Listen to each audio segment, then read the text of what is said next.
Today we're looking at how to float fish for king salmon, show you some tips and secrets, how to do that really effectively. Please like and subscribe to my channel. You can get lots of this kind of content that's relevant and timely based on fishing, hunting, hiking, camping topics all throughout the year, shellfish gathering.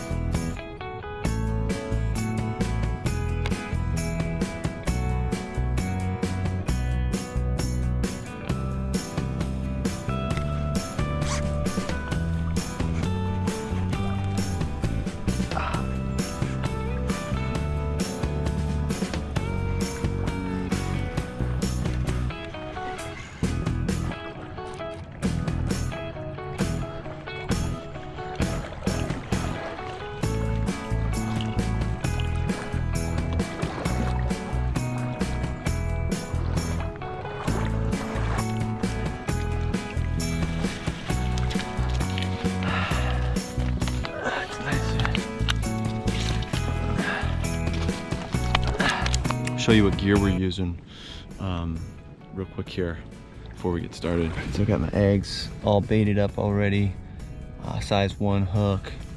Got my 10-6 St. Croix float rod. Using 30-pound Power Pro high vis braid. I just rigged it with a slip float here, bobber stop knot. I just heard a king splash in the background behind me. I got a bead, a 5/8 ounce float, another bead. This is to protect this knot right here. And then there's a 1/2 ounce weight. It's important that your weight and your float are balanced so that your float will stand straight up and kind of give you indicators as to what's going on. And I got a 20-pound fluorocarbon leader. We're gonna give it a go here and see if we can catch some kings.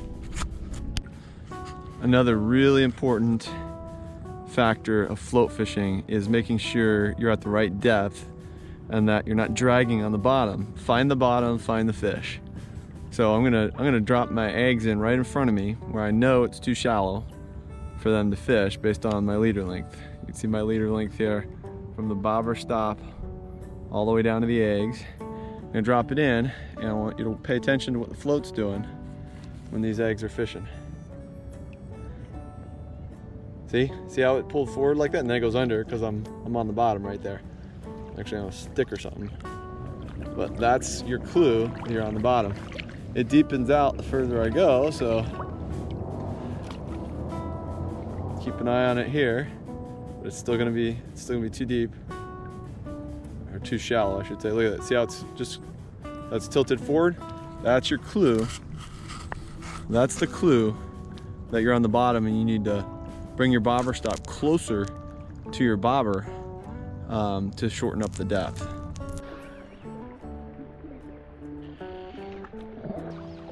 Okay, we're going to start by casting slightly upstream of your position. As the float starts floating towards you, you can lift your rod up to lift line off the water, reel in a little bit of your slack. As your float's passing your position, now you can let line out and just spool and lift up and let line out again.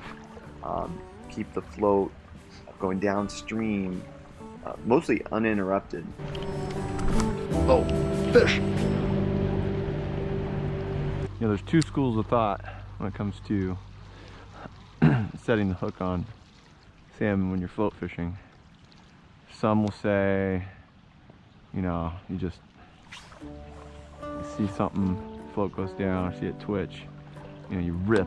Problem is, you know, if you are dealing with bait thieves, you're just gonna land on your backside in the river doing that. Mighty hook set, mighty heave, you see some people do.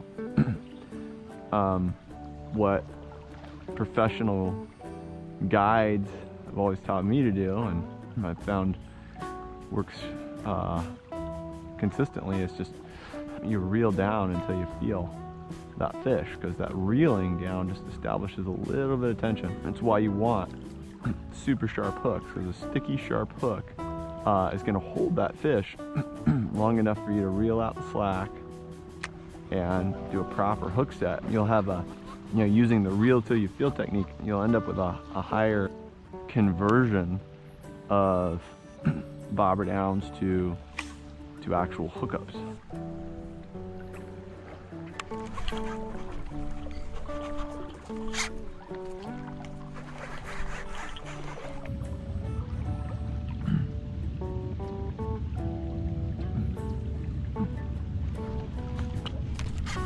Oh yeah, fish, fish.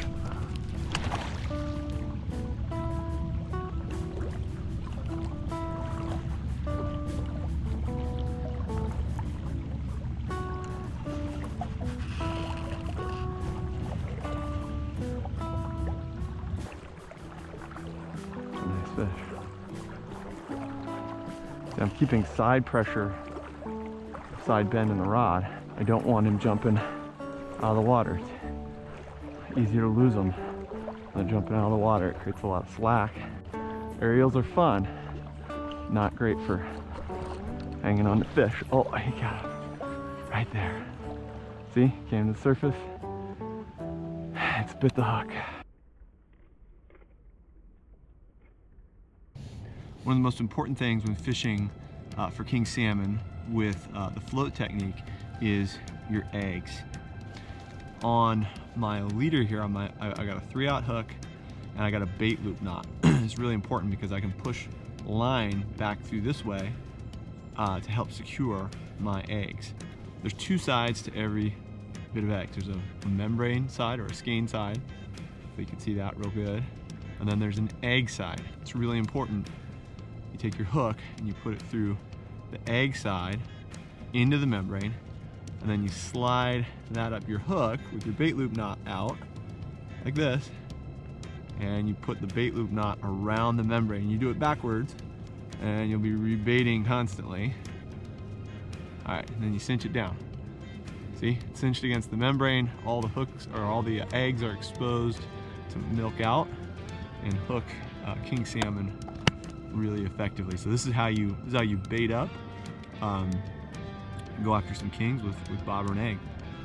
You can get eggs from that you cure yourself from fish that you caught maybe the previous year, or on drift gear or spinners, or any way you can get your own eggs. That's the best.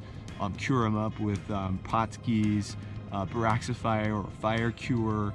There's lots of good videos out there on how to do that. But it's really important you get eggs. You can also buy eggs, like Raised Baits sells good eggs, and usually I'll just doctor those up a little bit with the Krill Potski's Firepower product, and I'll just put a little bit of that in there, and those things will fish really well. But getting eggs is really important for the float fishing technique.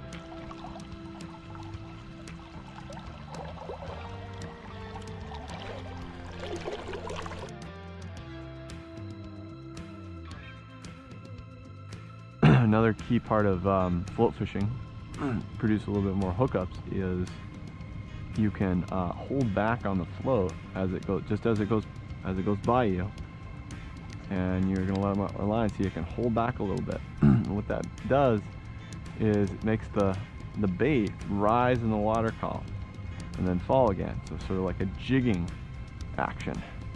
Sometimes that'll produce a strike. Sometimes it'll change the level that the bait is working. Maybe the fish are up a little higher and it'll put it right in front of their face.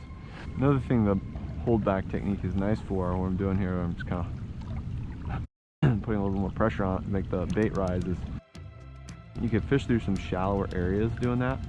If you notice that most of the drift is just one depth, you can use that hold back technique to get over a shallower spot, rather than trying to adjust your whole leader length up.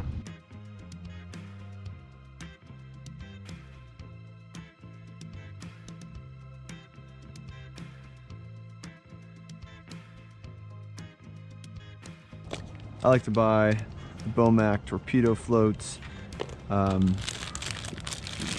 get one of these out of the package here, you're going to see a couple things that get included with your float right here. These are very important. This is a bobber stop knot. You can make these yourselves as well, but I'm lazy. I like to get them pre-tied here, and you pull out one of these guys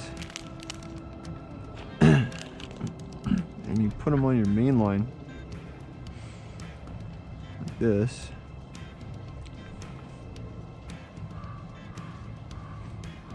Go through. Now it's really important that you take the knot off above the little tubing here. If you do it below, your tubing will be stuck, and that'll be pretty annoying. So take the tube out, that's trash. And we got a bobber stop knot. I'm just gonna pull this thing kind of somewhat tight right now. I'll trim it and tighten it more later. For now, we got that thing on, and the next extremely important piece is to throw one of these beads on. Alright, so we got like the small bead here is what you want, and the way this works is this is going to allow your float to not slide up any further against your main line, so it controls the depth that you're fishing. So this bead hits the knot, and when this knot is cinched down, it won't slide either, and that's your bobber stop. It is important to know what you're fishing with. For the kind of water I know I'm going to be fishing in the Forks area, 5/8 is kind of what I like. I could also go 3/4 or an ounce.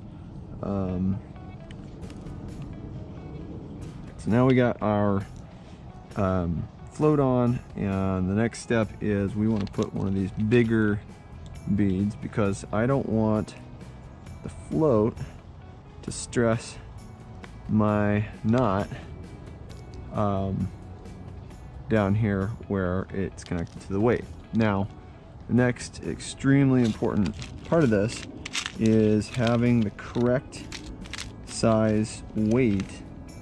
I'm looking for a 1/2 ounce weight or a 5/8 ounce weight, because I have a 5/8 ounce float. It's important that these two things are balanced. Now I can be off by a slight amount because my hook and I may put a bait weight on my leader, and those things have weight as well.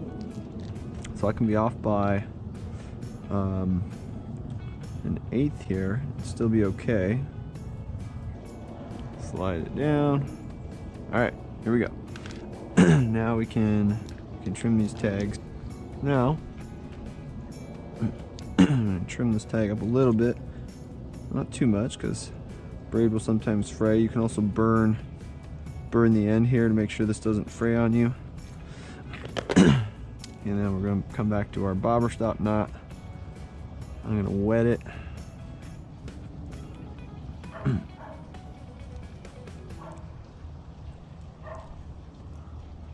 And then I'm gonna, when the tag ends are long, I'm gonna really try to give it heck here. Tighten. You could put one end in your teeth as well. Whatever is your go-to. I want this thing tight. So now I want it to slide with effort. There we go. I want it to take effort to slide up and down the main line, and now I can trim these tag ends right about here, and they won't interfere with my rod guides as I'm casting. And here we go. We now have a properly configured bobber setup. You attach your leader, whatever length and whatever terminal gear, to this end of the inline weight, and this thing will fish really well.